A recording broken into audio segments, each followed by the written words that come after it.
Hey, Dan Passarelli here. How you feeling today? Happy Monday to you. So despite the fact that we had some, what I would say is pretty bad news that for a lot of people was kind of sneaking under the radar, the market was up today. Closed up about almost 1% on the day, was up a little bit higher, but we got somewhat of a pullback for the second half of the day anyway, and a little bit of a more of a rally towards the end, I guess. But let's talk about some of the news that came out that really isn't super favorable. So this morning we had the consumer inflation expectations that came in 3.6, which was forecast to be 3.3. The previous one was 3.1. So everybody believes, the majority believes, that inflation is likely to go higher. Now, that's not a very big surprise given the things that we've been talking about here with inflation and such. But there's a couple other things that matter even more than what people think because, hey, let's face it, nobody knows, right? We can only trade off things that we actually know, now what we think. The 3-month and 6-month Treasury bill auction this morning had rates higher than expected. Those were about 1/8 of a point higher in the 3-month and 0.6% higher in the 6-month. So rates are higher. Why are rates higher? Well, rates are higher because the tariffs against basically everyone and having a bit of an antagonistic stance, whether that ends up being for better or for worse. The antagonistic stance right now that is being taken by the US is affecting the flight to quality of our treasuries, which has always been a safe haven asset.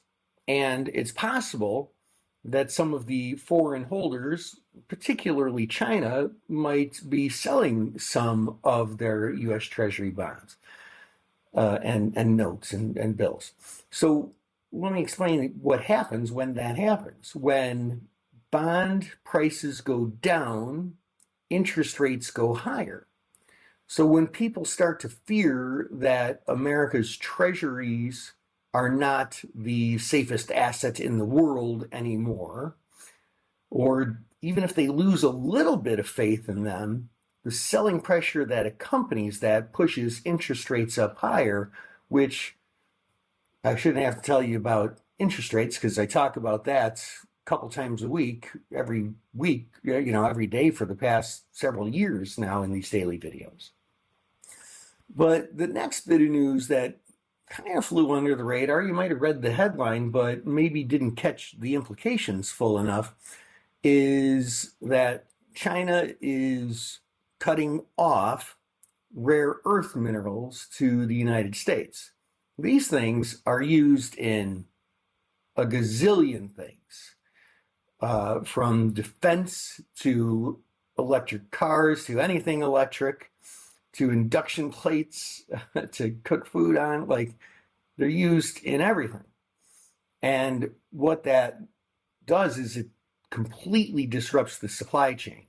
If someone's building an electronic thing, maybe it's a car, maybe it's an induction plate that has 25 parts in it or 500 parts in it, if one of those parts you can't get anymore, you can't build the thing. Remember what happened the last time the supply chain was drastically affected? That was in COVID. What happened with the global economy? We were still just getting out of that supply chain issue. So that has the potential power. I'm not the kind of person to be alarmist or anything like that, but that has the potential power to severely disrupt the economy of the US and maybe the global economy. So I was a bit surprised that the market was higher I'm not surprised that it pulled back some, and it just gives me a little bit more caution and a little bit more bravery, I guess you would say, to sell some of those covered calls a little closer to the money than I would, believing that there's the potential that the market could stay a little lower for a little longer than I was thinking and hoping. But I hope I'm wrong. Now, one other thing we've got to look at is earnings. Now, earnings is coming out, but that's taking into account a lot of things pre-tariff, some things after tariff, but some things pre-tariff.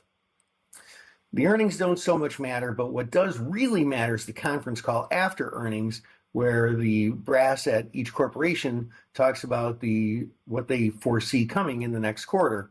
And that's going to give us a great deal of information, what some of the best minds in the business world are thinking about our economic future. I will hold a special training on trading earnings tomorrow night.